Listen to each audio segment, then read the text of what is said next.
자, 여러분. 우리가 오늘 함께 알아볼 이야기는요. 진짜 영화보다 더 영화 같은, 현실이지만 현실 같지 않은 그런 선거 이야기입니다. 그 중심에 있는 나라, 바로 라이베리아인데요.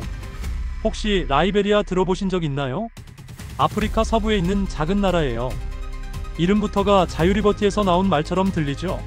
실제로도 라이베리아는 미국에서 노예로 살던 사람들이 해방되어 자유를 찾아 세운 나라거든요.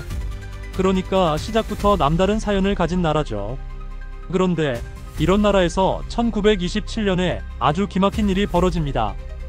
바로 세상에서 가장 부정한 선거가 치러졌다는 사실.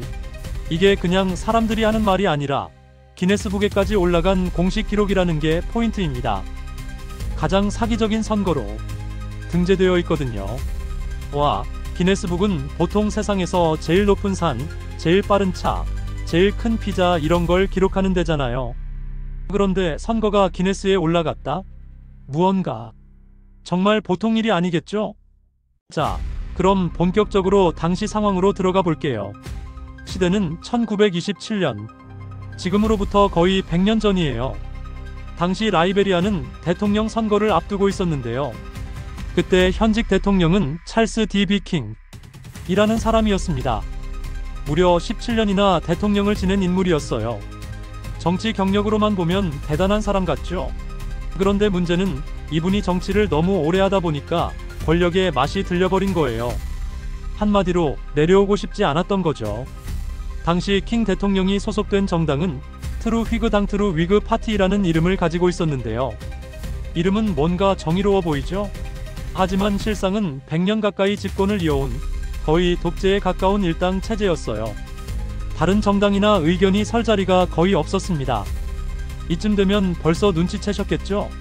이번 선거, 뭔가 수상한 냄새가 풀풀 나기 시작합니다. 그럼 상대 후보는 누구였느냐? 바로 토마스 포크너라는 인물이었습니다. 이분도 그냥 나온 건 아니에요. 당당히 야당 후보로 나와서 킹 대통령에게 도전장을 내민 사람이었죠.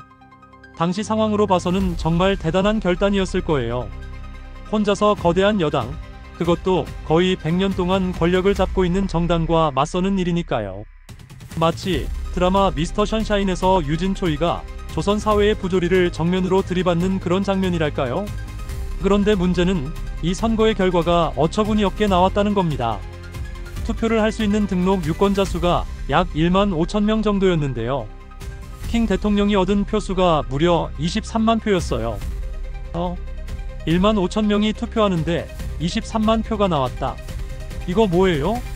유권자 한 명이 15표씩 던진 것도 아니고 말이죠. 이건 마치 수능 만점자가 전국에 5명인데 100명이 만점 받았다고 발표하는 그런 느낌입니다.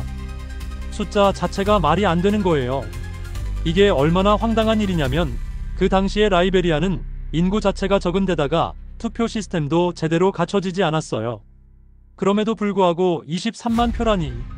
거기다가 상대 후보 포크너는 고작 9,000표 정도만 받은 걸로 발표됐습니다.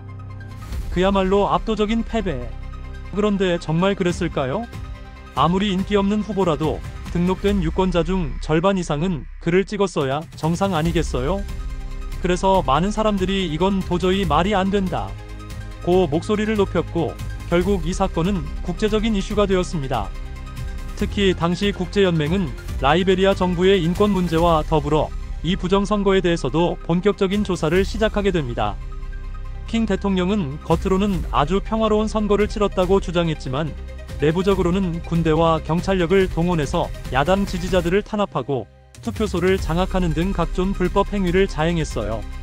지금식으로 말하면 투표함을 바꿔치기 하고 가짜 유권자를 만들어서 투표하게 한 거죠.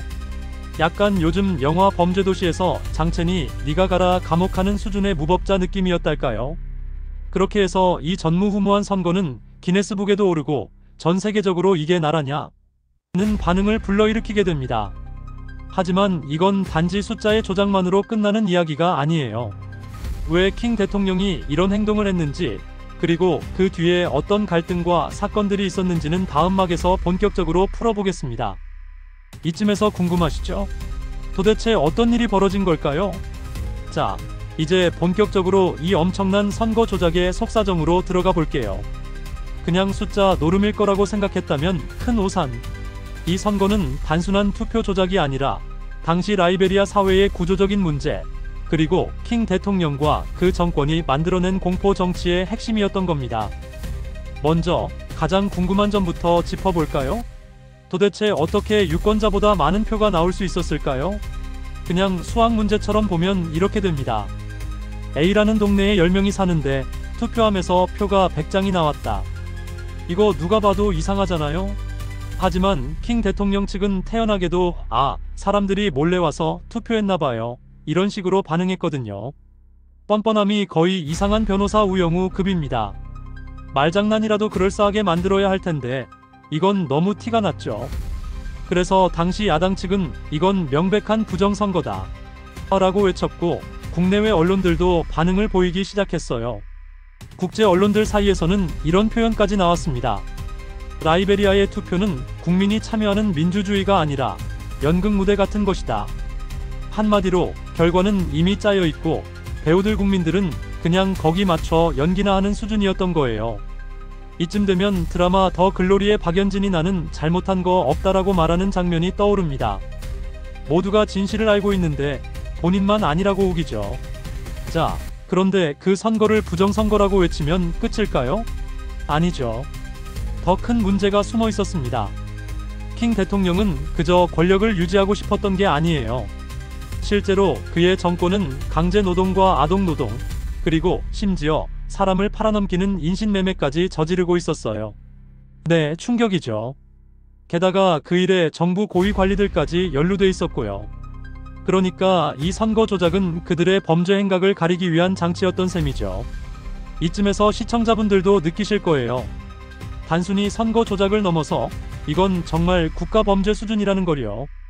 그렇게 이 사건은 국제연맹의 조사를 받게 됩니다. 그런데 킹 대통령, 여기서도 또 꼼수를 부려요. 외부 조사가 시작되자 우리는 아무 문제 없습니다, 다 오해예요 하고 연막을 칩니다. 조사팀이 오면 보여줄 서류만 잘 포장해서 내놓고 내부 고발자들은 입막음하거나 심지어 감옥에 가둬버리기도 했어요. 이건 뭐 보여주기식 개혁의 정석이죠.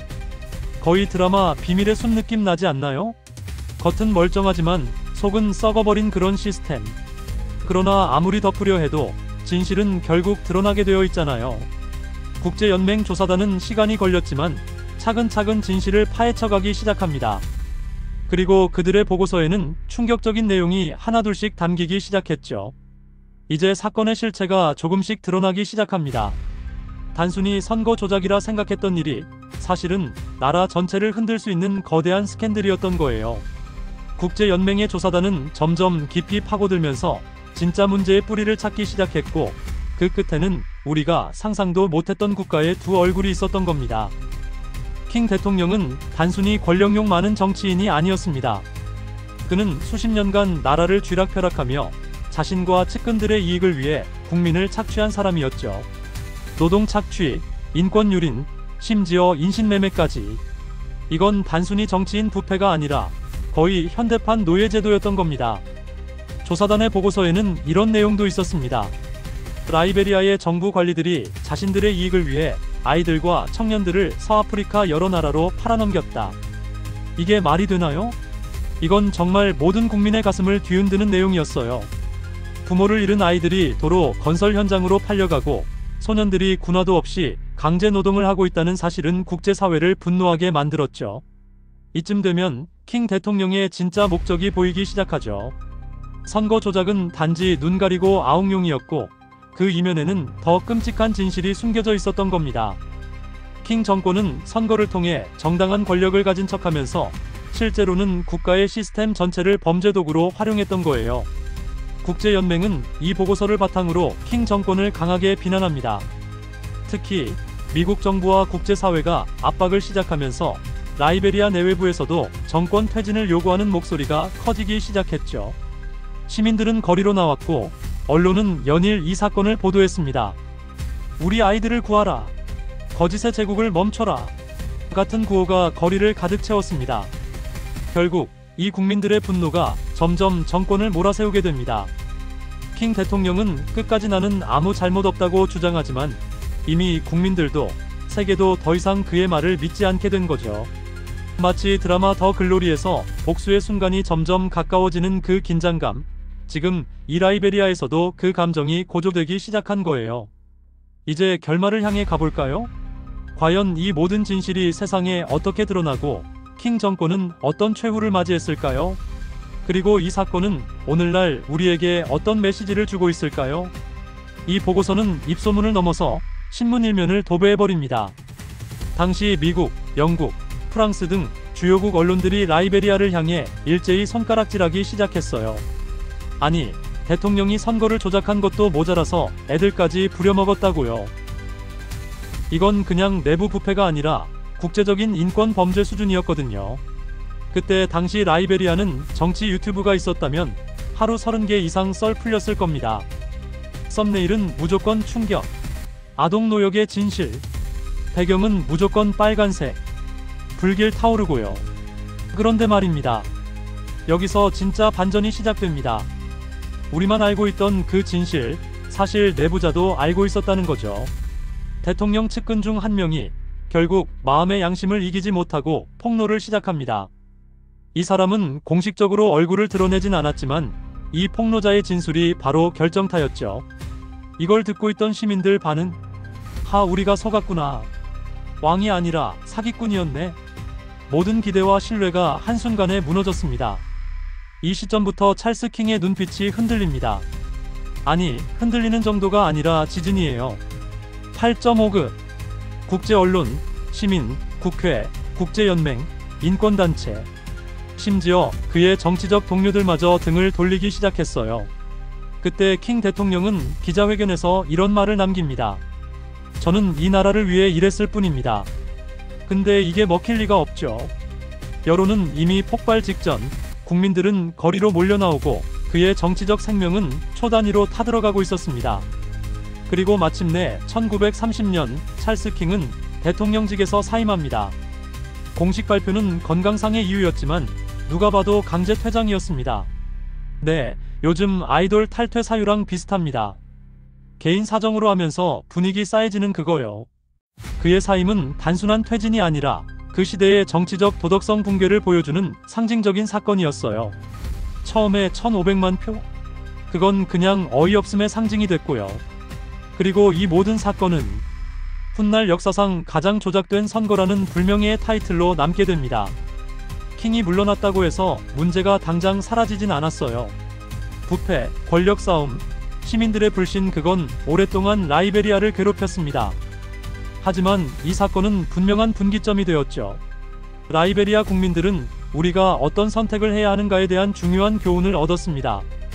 그건 단순히 투표를 하자가 아니라 진실을 의심하고 지켜보자는 경고장이었죠. 오늘 이야기 어땠나요? 마치 넷플릭스 오리지널 드라마 한 편 같지 않았나요? 주인공은 대통령, 조연은 국제연맹, 반전은 내부자, 그리고 클라이맥스는 전 세계적 폭로. 어쩌면 이 사건은 단지 옛날 이야기가 아닐 수도 있어요. 지금 우리가 살고 있는 사회, 뉴스 속 어딘가에서도 진실은 숨겨지고 권력은 포장되며 시민은 때때로 속고 있다는 걸 말이죠. 여러분, 우리가 지금까지 함께 본 이야기는 단순한 옛날 나라에서 있었던 우픈 이야기가 아니었습니다. 이건 진짜로 영화보다 영화 같고 드라마보다 더 드라마 같은 실화였어요. 찰스 킹, 한때는 국민의 지지를 등에 업고 라이베리아라는 나라의 희망이었던 사람입니다. 하지만 그가 선택한 건 권력 유지, 그리고 진실 은폐였죠. 그 결과는 어땠을까요? 선거는 세계 역사상 최악의 조작으로 남았고 그의 이름은 부정과 부패의 대명사로 남아버렸습니다. 여기서 중요한 질문 하나 드릴게요. 그럼 이런 일은 과거에만 일어난 걸까요? 솔직히 말해서 전혀 그렇지 않아요.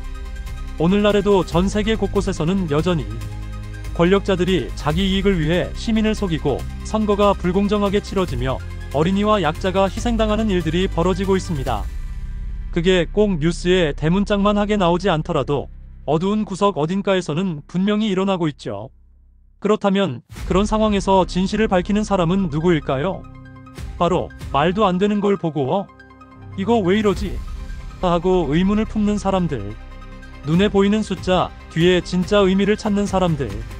모두가 침묵할 때 용기 내서 말하는 내부 고발자들, 그리고 우리 같은 시민들입니다.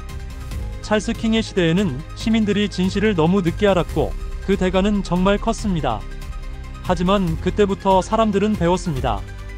권력자도 감시해야 한다는 것, 투표는 숫자가 아니라 신뢰라는 것, 그리고 정치는 몇 명의 것이 아니라 모두의 것이라는 걸요. 라이베리아의 1927년 대선은 기네스북에 가장 조작된 선거로 올라있을 정도로 기가 막힌 사건입니다.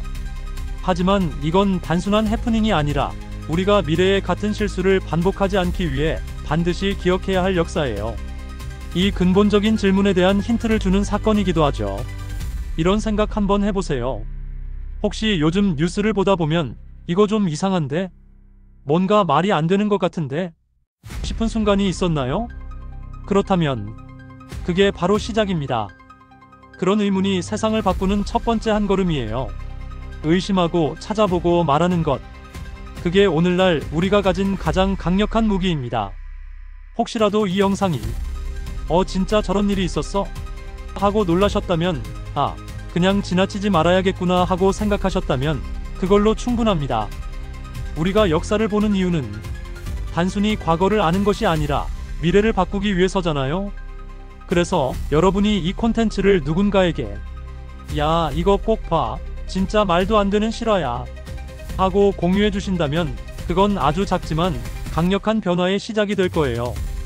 오늘도 함께 해주셔서 정말 감사합니다. 이야기 끝까지 들어주신 당신 이미 역사 탐험가 자격 충분합니다. 다음 영상에서는 또 다른 믿기 힘든 역사 이야기로 찾아올게요. 실화냐? 네, 진짜 실화입니다. 잊지 마세요. 우리는 역사를 통해 미래를 바꿀 수 있습니다. 좋아요, 구독, 댓글은 진실을 알리는 힘이 됩니다.